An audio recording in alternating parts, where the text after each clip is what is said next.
14 नवंबर 1995 Beijing में रात हो गई थी और पूरे शहर पे अंधेरा छाया हुआ था। शहर के बाहर एक सुनसान बस स्टैंड पे बस 375 खड़ी थी। उसकी हेडलाइट अंधेरे में चमक रही थी।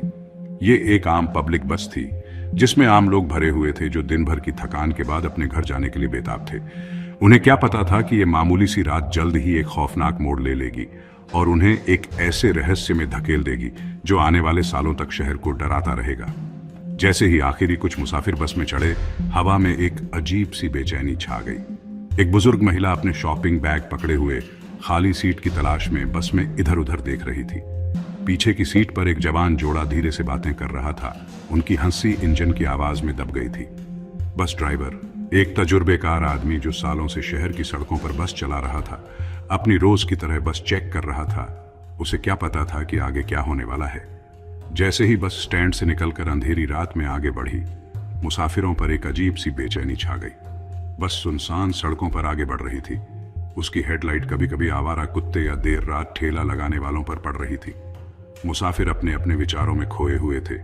उन्होंने उन दो लोगों पर ध्यान नहीं दिया जो कुछ दूर से बस को रुकने का इशारा कर रहे थे। ये एक अजीब जोड़ी थी। एक लंबे काले कोट में एक जवान आदमी और एक बूढ़ा आदमी जिसके चेहरे पर चिंता की लकीरें थीं। वे बिना कुछ कहे बस में चढ़ गए। उनके चेहरे अंधेरे में छिपे हुए थे। जैसे जैसे बस अपने रास्ते पर आगे बढ़ती रही, मुसाफिरों को हवा में एक अजीब सी ठंडक महसूस होने लगी। तापमान गिरता जा रहा था और चारों ओर घना कोहरा छा गया जिसने बस को एक भयानक सन्नाटे में ढक दिया।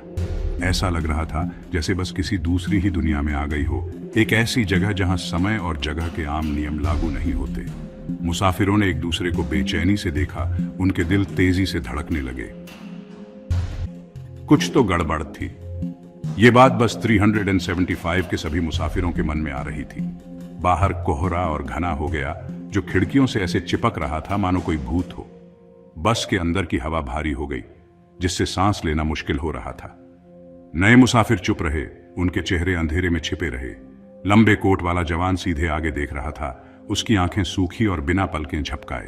बूढ़ा आदमी जिसका चेहरा डर से सफेद पड़ गया था, अपनी गोद में एक घिसे पिटे चमड़े के बैग को कसकर पकड़े हुए था। उसकी आंखें घबराहट से बस में इधर उधर देख रही थी, जैसे वह किसी चीज या किसी व्यक्ति को ढूंढ रहा हो। आखिरकार बुजुर्ग महिला ने खांसकर सन्नाटा तोड़ा। ठंड है, उसने अपने कंधों पर अपनी शॉल कसते हुए कहा। कोई जवाब नहीं दिया। बाकी मुसाफिर अपने ही डर में खोए हुए थे। उनकी नजरें उन दो रहस्यमय आदमियों पर टिकी हुई थीं। बस ड्राइवर ने अपने मुसाफिरों के बीच बढ़ती बेचैनी को भांपते हुए माहौल को हल्का करने की कोशिश की। चिंता मत करो, उन्होंने विश्वास दिलाते हुए मुस्कुराते हुए कहा। बस थोड़ा सा कोहरा है, हम जल्द ही इससे निकल जाएंगे। लेकिन उनके शब्द भी उस भारी सन्नाटे में गूंजते रहे। बस आगे बढ़ती रही। केवल इंजन की आवाज और कभी कभी बुजुर्ग महिला की खांसी की आवाज सुनाई दे रही थी। अगले पड़ाव पर 3 और लोग बस में चढ़े। उनका आना भी पहले दोनों की तरह ही खामोश और अप्रत्याशित था। हालांकि ये नए मुसाफिर और भी डरावने थे। वे एक अप्राकृतिक शांति के साथ चलते थे। उनके शरीर ऐसे हल्के से हिल रहे थे जैसे उनका वजन ही ना हो। उनके कपड़े हालांकि नए लग रहे थे, अजीब तरह से पुराने जमाने के थे, जैसे किसी बीते युग के हों। उनके चेहरे पीले और दुबले थे। उनकी आंखें खोखली और बेजान थीं। मुसाफिरों में दहशत की लहर दौड़ गई। बुजुर्ग महिला ने हांफते हुए अपनी माला पकड़ी और धीमी आवाज में प्रार्थना करने लगी। जवान जोड़ा एक दूसरे से लिपट गया। उनके चेहरे डर से पीले पड़ गए। यहां तक कि बस ड्राइवर जो आसानी से नहीं डरता था, उसकी रीढ़ की हड्डी में भी सिहरन दौड़ गई। तीनों लोग धीरे धीरे गलियारे से नीचे उतरे। उनके पैर जमीन को छूते हुए नहीं लग रहे थे। वे बस के पीछे बैठ गए। उनकी आंखें एक अजीब सी तीव्रता के साथ मुसाफिरों पर टिकी हुई थीं। बस के अंदर का माहौल तनावपूर्ण हो गया। हवा में अनकहा डर भर गया। बस में तनाव तब चरम पर पहुंच गया जब लंबे कोट वाला जवान अचानक उठा और उतरने की जिद करने लगा। बस रोको, मुझे उतरना है। बस ड्राइवर उसकी बात सुनकर चौंक गया और ब्रेक मार दिए, जिससे मुसाफिर अपनी सीटों पर आगे की ओर गिर पड़े। नहीं, तुम यहाँ नहीं उतर सकते, ये सुरक्षित नहीं है। मुझे जाने दो बूढ़े, मुझे इस बस से उतरना है। उनकी लड़ाई बीच में ही रुक गई जब बाकी मुसाफिरों ने एक साथ आश्चर्य से हाथों से मुंह ढक लिया। बस के पीछे बैठे तीनों लोग अपने स्थान पर खड़े हो गए थे। उनकी खोखली आंखें उन दोनों आदमियों पर टिकी हुई थीं। वे उनकी ओर बढ़ने लगे। उनकी चाल धीमी और सोची समझी थी, जैसे कोई शिकारी अपने शिकार का पीछा कर रहा हो। हवा और ठंडी हो गई। तापमान इतनी तेजी से गिर रहा था कि यात्रियों की सांसें उनके चेहरे के सामने धुएं के बादल जैसी बन रही थी। बस ड्राइवर डर के मारे जकड़ा हुआ बस देखता रह गया, क्योंकि वो भूतिया लोग उन दोनों आदमियों के करीब आ रहे थे। इसे यहाँ से निकालो, इसे इस शापित बस से उतारो। बस ड्राइवर अपने सदके से बाहर आते हुए दरवाजे के कंट्रोल से उलझ गया। हवा के फुस के साथ दरवाजे आखिरकार खुल गए। बूढ़ा आदमी, उसकी छाती तेजी से उठ रही थी, अपनी सीट पर वापस बैठ गया। उसकी आंखें उस जगह को देख रही थीं जहां से जवान गायब हुआ था। तीनों भूतिया लोग रुक गए। उनके सिर घूम गए, जैसे कि वे जवान के भागने का पीछा कर रहे हों। फिर जितनी जल्दी वे प्रकट हुए थे, वे गायब हो गए, बस की परछाइयों में घुलते हुए। बस ड्राइवर, उसका दिल अभी भी तेजी से धड़क रहा था, मुसाफिरों की ओर मुड़ा। उसका चेहरा पीला पड़ गया था। क्या सब ठीक हैं? कोई कुछ नहीं बोला।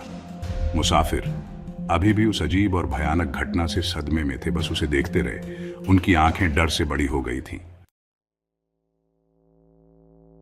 बस अब एक भयानक सन्नाटे में डूबी हुई अपने रास्ते पर चलती रही।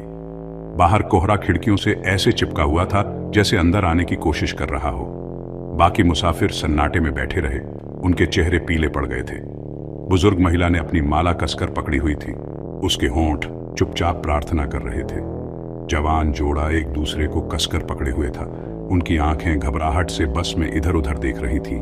बस ड्राइवर, जिसके हाथ स्टीयरिंग व्हील को इतनी मजबूती से पकड़े हुए थे कि उसकी उंगलियां सफेद हो गई थीं, वह बिना सोचे समझे बस चला रहा था। उसका दिमाग रात की घटनाओं को समझने की कोशिश कर रहा था। बस आखिरकार अपनी मंजिल पर पहुंच गई, शहर के किनारे पर स्थित बस स्टैंड। बाकी मुसाफिर जल्दी से उतर गए, उस भूतिया बस से बचने के लिए बेताब। वे बिना पीछे देखे जल्दी से चले गए, रात में गायब हो गए। उनके दिमाग में अभी भी उन भयानक घटनाओं की तस्वीरें घूम रही थीं जिनके वे साक्षी बने थे। बस ड्राइवर, जो बस में अकेला बचा था, अंधेरे में अकेला बैठा था, उसका दिल जोर जोर से धड़क रहा था। वह अभी भी हवा में ठंडक महसूस कर सकता था, अभी भी अपने मन की आंखों में उन भूतिया लोगों को देख सकता था। वह जानता था कि वह इस रात को कभी नहीं भूलेगा, कि जो घटनाएं उसने देखी थीं वे हमेशा उसके साथ रहेंगी। अगली सुबह भूतिया बस की खबर जंगल की आग की तरह पूरे बीजिंग में फैल गई। अफवाहें और कयासों का बाजार गर्म था, जिसे कानाफूसी और चुपके चुपके होने वाली बातचीत से हवा मिल रही थी। कुछ लोगों ने कहानी को एक अफवाह बताया, अति सक्रिय कल्पनाओं की उपज। हालांकि दूसरों का मानना था वे अशांत आत्माओं के बारे में, अधूरे काम के बारे में, दूसरी दुनिया के द्वार के बारे में फुसफुसाते थे। बस 375 की कहानी एक भयानक कहानी बन गई, जो पीढ़ी दर पीढ़ी चली आ रही है। ये एक सबक के रूप में काम करती थी, एक याद दिलाती थी कि जीवित और मृत के बीच की रेखा अक्सर पतली होती है और इसे आसानी से पार किया जा सकता है। चाहे उस भयानक रात की घटनाएं अलौकिक ताकतों का नतीजा थीं या बस डर से प्रेरित सामूहिक भ्रम, बस 375 की कहानी आज भी बीजिंग की सड़कों पर डराती है। ये एक भयानक याद दिलाता है कि कुछ रहस्यों को अनसुलझा ही रहने देना बेहतर है, कुछ दरवाजों को बंद ही रहने देना बेहतर है। बस 375 की कहानी विश्वास की शक्ति का, डर और अंधविश्वास का हमारी सामूहिक मानसिकता पर जो पकड़ है, उसका एक सटीक उदाहरण है। ये एक ऐसी कहानी है जो हमें अपनी मृत्यु दर, आत्मा के बारे में हमारी अपनी मान्यताओं और जीवित और मृत को अलग करने वाले पतले पर्दे का सामना करने के लिए मजबूर करती है।